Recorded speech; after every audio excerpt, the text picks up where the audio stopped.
Bem-vindos mais uma vez. Queremos continuar então estudando o livro do Êxodo. Convido você a pegar a sua Bíblia e abrir hoje no capítulo 14 de Êxodo. Nós vamos estudar os seus 31 versículos. Então, como são 31 versículos deste capítulo 14, nós precisamos fazer uma leitura bem pausada, bem tranquila, para podermos então estudar e ir entendendo o conteúdo deste capítulo, tá? A mensagem deste capítulo para nós.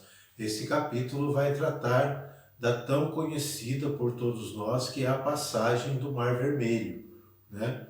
Da fuga do Egito, que o povo vai e atravessa o Mar Vermelho. Então, pegue a sua Bíblia, pegue a sua caneta e vamos fazer de maneira bem tranquila o estudo do capítulo 14 de Êxodo, ok? Vamos lá então? Vamos para a leitura deste capítulo. O Senhor disse a Moisés: dize aos israelitas que mudem de direção e venham acampar diante de Pierote, entre Magdol e o mar, defronte de Baal-Sefom. Acampareis defronte deste lugar, perto do mar. O faraó vai pensar: os israelitas perderam-se no país, e o deserto fechou-lhes a passagem. Endurecerei o coração do faraó, e ele os perseguirá. Mas eu triunfarei gloriosamente sobre o faraó e sobre todo o seu exército, e os egípcios saberão que eu sou o Senhor. Os israelitas obedeceram. Quando se anunciou ao rei do Egito que o povo tinha fugido, o coração do faraó e de seus servos voltou-se contra o povo. Que fizemos, disseram eles, deixando partir Israel e renunciando assim ao seu serviço? O faraó mandou preparar seu carro e levou com ele suas tropas. Escolheu 600 carros dos melhores e todos os carros egípcios com homens de guerra em cada um deles. O Senhor endureceu o coração do faraó, rei do Egito, e este se pôs a perseguir os filhos de Israel. Eles haviam partido de cabeça erguida. Puseram-se os egípcios a persegui-los e alcançaram-nos em seu acampamento à beira do mar.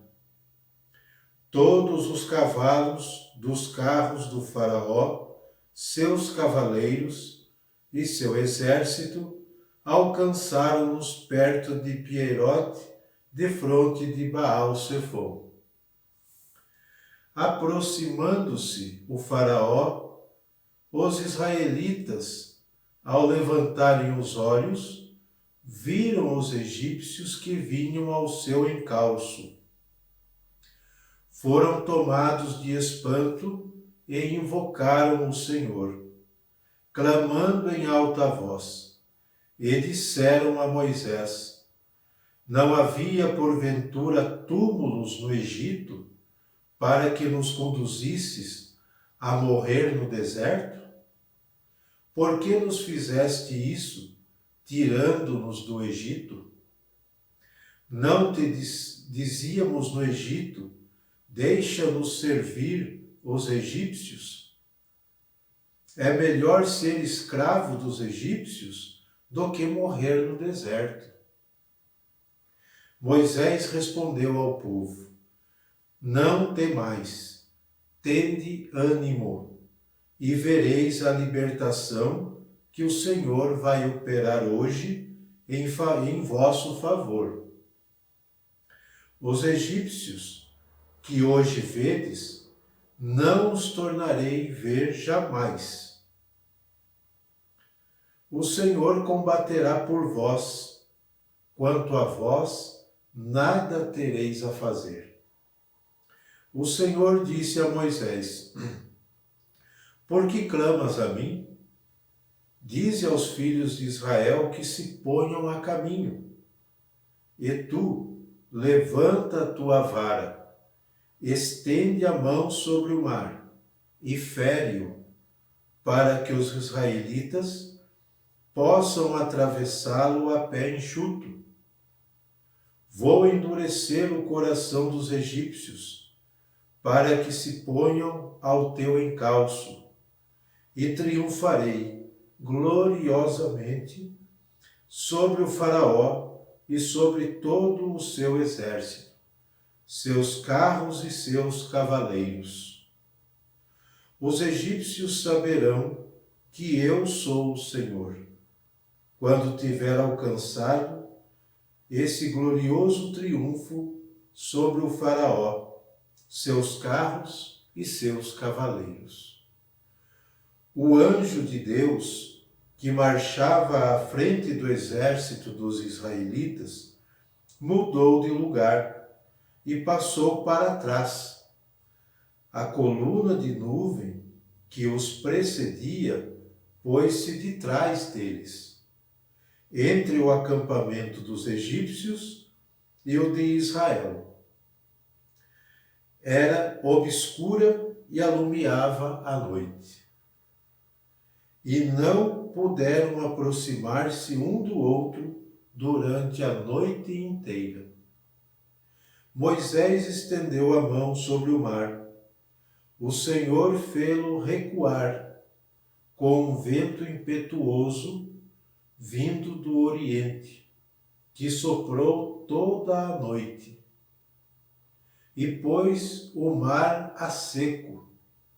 As águas dividiram-se, e os israelitas desceram a pé enxuto no meio do mar, enquanto as águas formavam uma muralha, à direita e à esquerda.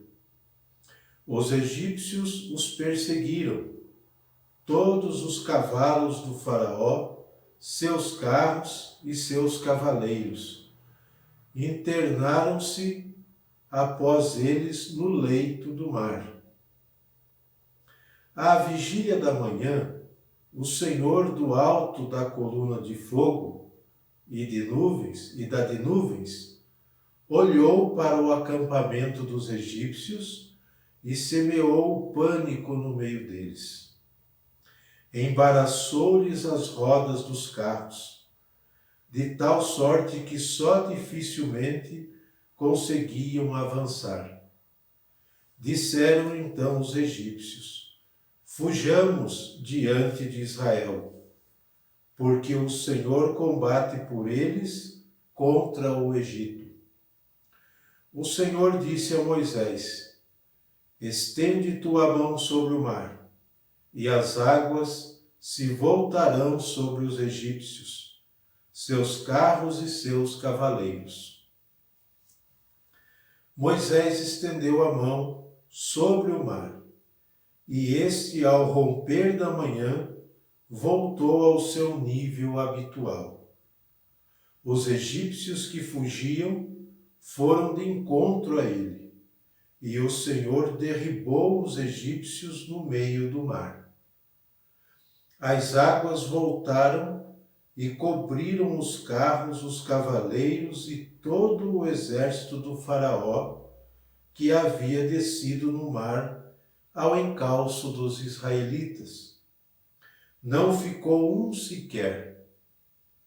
Mas os israelitas tinham andado a pé enxuto no leito do mar, enquanto as águas formavam uma muralha, à direita e à esquerda. Foi assim que naquele dia o Senhor livrou Israel da mão dos egípcios. E Israel viu os cadáveres dos egípcios na praia do mar. Viu Israel o grande poder que o Senhor tinha exercido contra os egípcios. Por isso, o povo temeu o Senhor e confiou nele e em seu servo Moisés. Muito bem, esta é a leitura do capítulo 14 do livro do Êxodo que estamos estudando. Só recordando um pouco, no capítulo anterior, no capítulo 13, nós vimos então um pouco sobre o que dizia-se sobre os pães sem fermentos e sobre os primogênitos, o resgate dos primogênitos, como nós vimos no capítulo anterior. E toda a preparação para esta saída do Egito, em direção da liberdade. Né? Nós vimos também que nas primeiras etapas, sempre Deus conduzindo este povo, Deus optou pelo caminho mais longo ao invés do mais curto, porque o povo ainda não estava preparado. Porque ao enfrentar o povo filisteu, aonde eles deveriam passar, eles teriam que combater. E talvez eles ficassem amedrontados e quisessem voltar para o Egito. O povo ainda está começando a sua caminhada com seu Deus. Né? Está começando esta caminhada. Então Deus vai pedagogicamente trabalhando o coração, a consciência deste povo, formando este povo gradativamente. No capítulo de hoje, que nós conhecemos como a passagem do Mar Vermelho, onde nós temos toda aquela cena, e já vimos isso em filmes, inclusive, que Moisés, ao tocar com o bastão no mar, o mar se abre, forma uma muralha, e o povo atravessa durante a noite, né, até o romper da manhã, todo o povo israelita e o exército do faraó atrás. E depois, quando o povo termina de passar, Moisés toca de novo e o mar se fecha, afogando todos os cavalos, cavaleiros e os homens do faraó. Né? Então nós temos isso na nossa mente, já vimos isso em filme e com certeza já lemos também essa passagem. Mas hoje nós queremos estudá-la, não é mesmo? Então vamos lá. As estratégias de marcha contidas neste capítulo são conduzidas pelo próprio Senhor. É o próprio Deus que conduz as estratégias de marcha deste povo, como nós vimos desde o início da leitura, certo? Que, além de tudo, faz endurecer novamente o coração do faraó. Isso está nos versículos de 4 a 8, no início do capítulo. Endurece o coração do faraó, para que decida perseguir o povo. Né? Versículo 5 e versículo 8. Isso tem uma finalidade. E qual é? Demonstrar ao faraó quem seria o mais poderoso. Quem seria o mais poderoso? Está no versículo 4 desta leitura. Endurecerei o coração do faraó, e ele os perseguirá. Mas eu triunfarei gloriosamente sobre o faraó e sobre todo o seu exército, e os egípcios saberão que eu sou o Senhor. Tá? Então, para mostrar ao faraó quem era o poderoso de verdade, né? A presença dos egípcios faz elevar-se uma primeira queixa do povo que, apavorado, começa a pressentir as proximidades da morte no deserto. Versículos de 10 a 12. Não é a primeira vez que o povo reclama. e não vai ser a última. O povo sempre vai estar murmurando. Claro, nunca está bom, né? No Egito não estava bom, claro que não, era escravidão, era opressão. No deserto também não está bom, principalmente quando eles se deparam com o exército do faraó. Bate o pavor, bate o medo, e aí vem as lamúrias, a reclamação do povo para com Moisés. E quem leva a culpa? Claro que Moisés e Deus, né? Por que nos tirastes do Egito? Lá não tem túmulo para sermos sepultados? Temos que morrer aqui no deserto? Nós preferíamos ficar servindo ao faraó, servindo aos egípcios. Olha a mentalidade do povo. O mesmo povo que clama por liberdade, quando começa a conquistá-la, no primeiro desafio já começa a reclamar. Ou seja, talvez na mentalidade deste povo, e também nas nossas muitas vezes, as coisas devem acontecer assim como um passe de mágicas. E não é. E não é assim que deve ser, né? Então, o povo começa a murmurar lá no deserto, versículos de 10 a 12. Vocês podem ver essa murmuração. Essa queixa exprime o estado de uma consciência. Essa queixa do povo exprime o estado de uma consciência ainda não formada para a libertação. Eu não falei para vocês no começo que o povo estava começando esta caminhada com o seu Deus? Então, eles não têm a consciência formada, eles não estão ainda preparados para a libertação, né? Ainda não tem, por isso da queixa. Ainda que não soubessem nem compreendessem que até esses acontecimentos de libertação eram dirigidos pelo próprio Senhor, seria necessário enfrentar a rudeza do deserto, a insegurança, os perigos, a fome e o cansaço. Sabemos que, ou melhor, nós sabemos porque lemos, estudamos ou porque vimos algum documentário sobre deserto. É um lugar que leva no meio do nada, né? E quem não sabe andar morre no deserto porque não tem direção. É areia e areia por todos os lados, fora os perigos, fora o calor ardente durante o dia, que chega até a passar de 50 graus conforme o deserto, e o frio intenso durante a noite, e os animais perigosos do deserto. Então é desafiador, tudo isso é desafiador, e o povo ainda não está preparado para enfrentar tudo isso. Essa rudeza do deserto, né? Isso faz parte, isso é uma pedagogia, faz parte do processo de libertação, passar por essas dificuldades, né? Mas o povo vai aprendendo as duras penas, mas vai aprendendo com o tempo. Esta não era a primeira vez, como eu já disse, que o povo clamava desta maneira, ou reclamava, como queiram. Nem seria a última, desejando regressar ao Egito e servir em paz o faraó, né?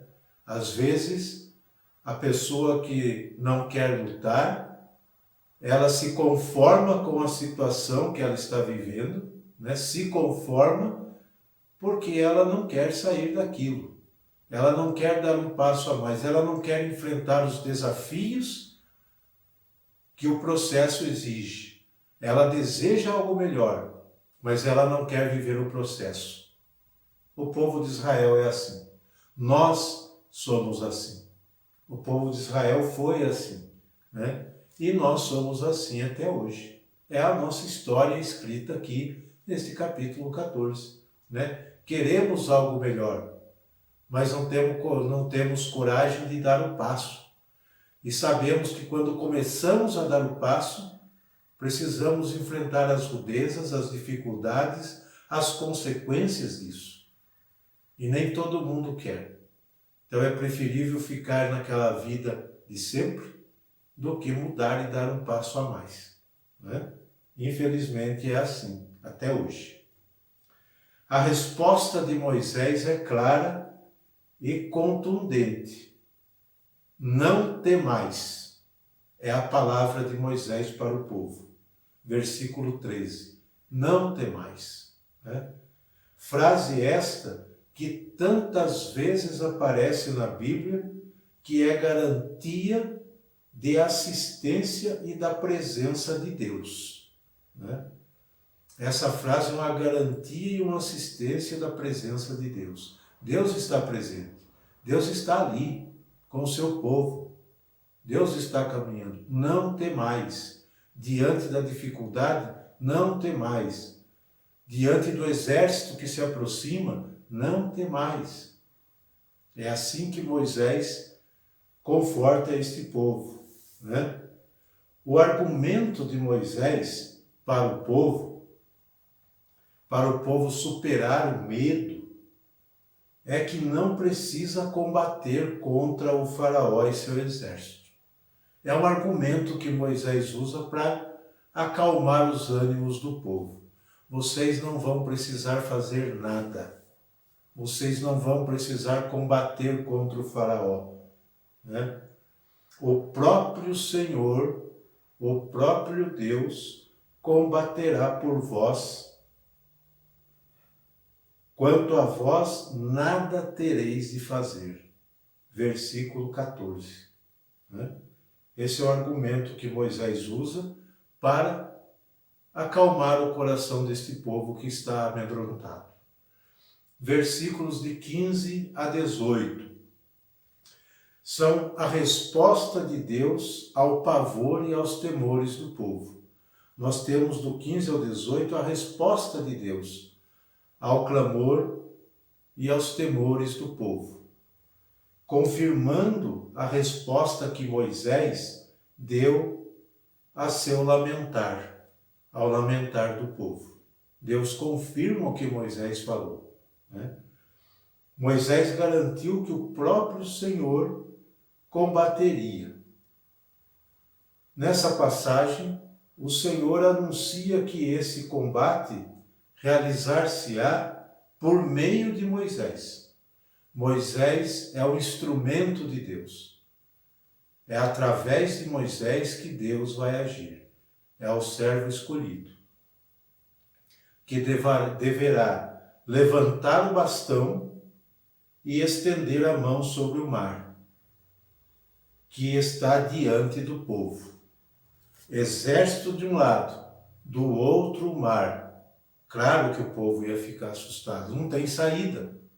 Não tem saída. Aos olhos do povo, dentro do pavor. Mas Deus combaterá a favor deste povo, né? O Senhor anuncia seu plano para destruir o faraó.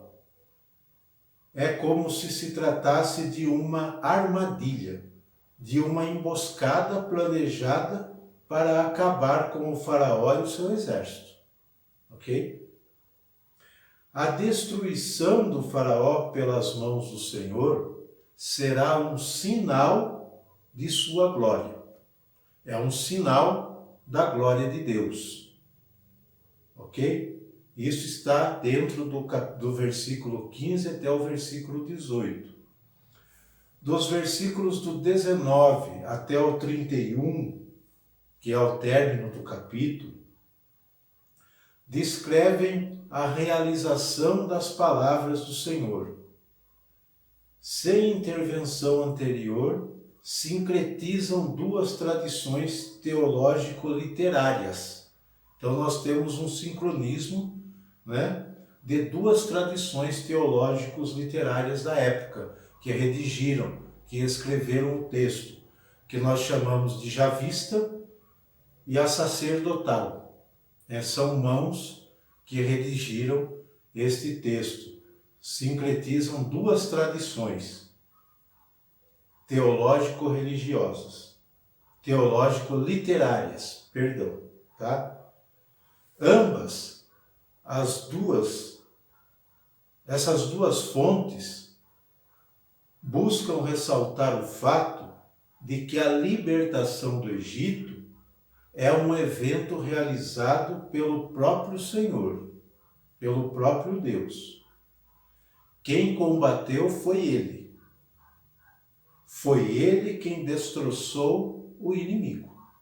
Ok? Quem realizou o prodígio de abrir o mar para a passagem do povo e quem voltou a fechar o mar, fazendo com que suas águas tragassem o faraó e o seu exército. Portanto, é Ele que cobre-se de glória, né? Depois do triunfo sobre os egípcios, os quais pensam seriamente em se retirar. Diante do pavor, eles pensam seriamente em se retirar. Versículo 25. E um detalhe muito importante, que o próprio Deus, né, através da nuvem, se coloca entre os dois acampamentos durante a noite. Esta nuvem clareava, iluminava o povo de Israel e ao mesmo tempo era trevas para o povo egípcio. Então um não podia ter contato com o outro durante a noite, diz o texto aqui para nós, né? Então, continuando, eles pensam seriamente em se retirar, o povo egípcio. Certamente esse relato não é uma crônica. Esse relato não é uma crônica de uma testemunha ocular, ok? Que estava ali naquele momento escrevendo tudo o que estava acontecendo. Não é isso. Não é uma crônica, tá? Sabemos que esta passagem é uma releitura, né, dos acontecimentos que permitiram aos israelitas e a outros pequenos grupos e tribos libertarem-se do poder faraônico. Então é uma releitura. Ninguém estava escrevendo no momento exato que estava acontecendo tudo isso. Precisamos entender assim, tá? É uma releitura e não crônica. Israel relê, repensa esse acontecimento em momentos críticos de sua história e não encontra inconveniente em ilustrar todo esse acontecimento com as mais espetaculares imagens que nós temos aqui neste relato, tá? Que ressaltam o extremo da opressão e o extremo do amor e da justiça divina. Dois extremos. Este texto ressalta, né? Que combateu em seu favor. Por isso, atualiza os acontecimentos da antiga libertação e assinala que, se no passado Deus combateu pelo povo escravizado e o libertou, também no presente pode fazê-lo, talvez com sinais e prodígios muito mais espetaculares. Olha a importância do texto sagrado.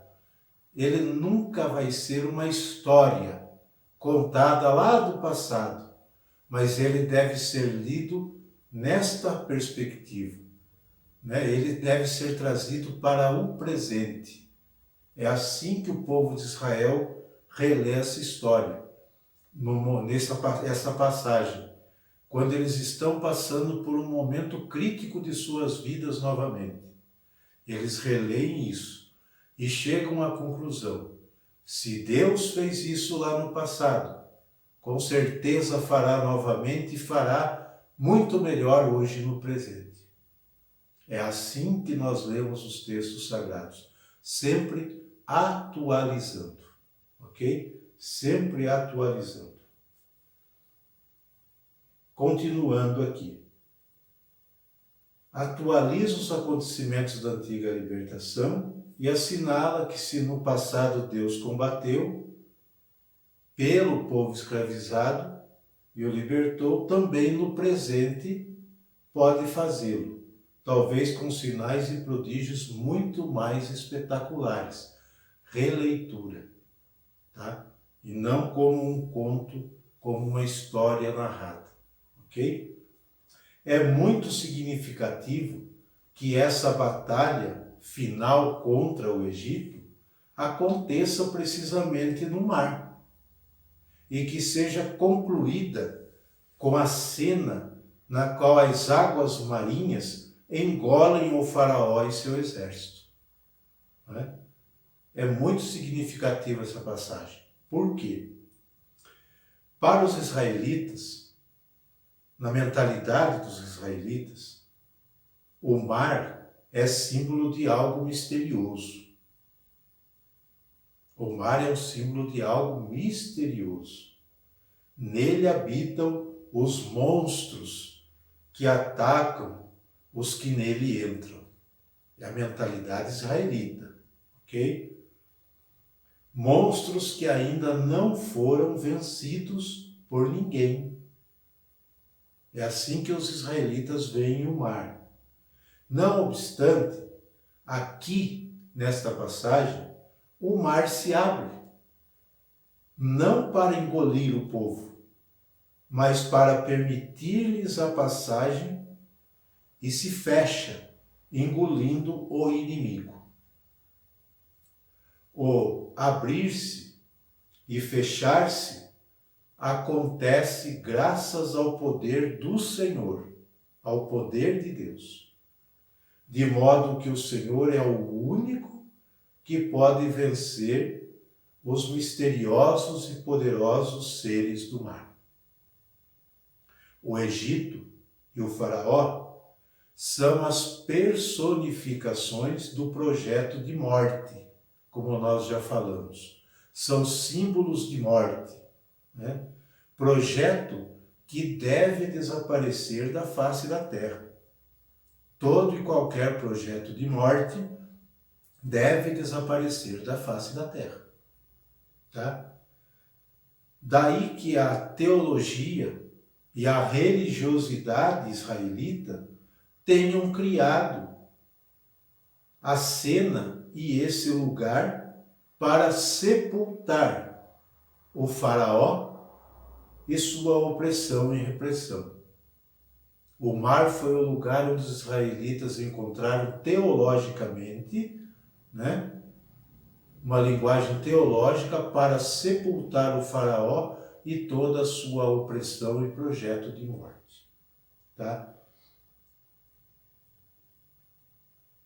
O fato pode ter acontecido o fato poderia ter acontecido no deserto, mas o deserto será outro espaço, né? Com diferentes sentidos simbólicos e teológicos, tá? No qual a consciência do povo começará sua etapa de formação. É no deserto que começará o processo de formação da consciência deste povo. O mar é, assim, o lugar que o abismo das águas, no qual teriam de ir parar todos os projetos contrários à vida, contrários à justiça do Egito e da história. Tá?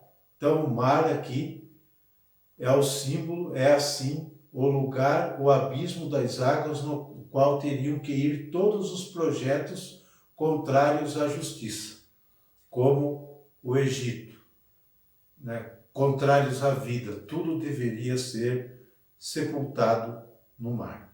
Tá? E esta passagem significa a passagem para a liberdade, a passagem para uma vida nova, de uma vida de escravos para um povo livre. Mas esta liberdade tem que ser conquistada. Ela não vai ser dada de mão beijada por Deus. O povo vai ter que aprender vai quebrar a cara, como nós dizemos muitas vezes, vai reclamar muito, vai até pensar em desistir, vai ter saudades dos pratos de cebolas que comiam no Egito. Mas tudo isso faz parte de um processo, né? Às vezes você tem saudade da velha vida e quer voltar para lá. Quando você atravessa o mar, quando você passa para outra margem, você vai para a liberdade. Esse é o sentido da passagem do Mar Vermelho. De uma vida, ali ficou sepultado tudo que era ruim, tudo que era velho, tudo que oprimia. E o povo sai para uma vida nova com o seu Deus. Ok? Então esse é o estudo do capítulo 14 de Êxodo. Espero que vocês tenham gostado e conto com vocês para o próximo estudo do capítulo 15. Vamos continuar o estudo de Êxodo. Deixe um joinha no canal, compartilhe o vídeo e obrigado a você que está inscrito no canal e tem acompanhado fielmente, estudando conosco o livro do Êxodo, tá? Um abraço a todos e até o próximo encontro, se Deus quiser.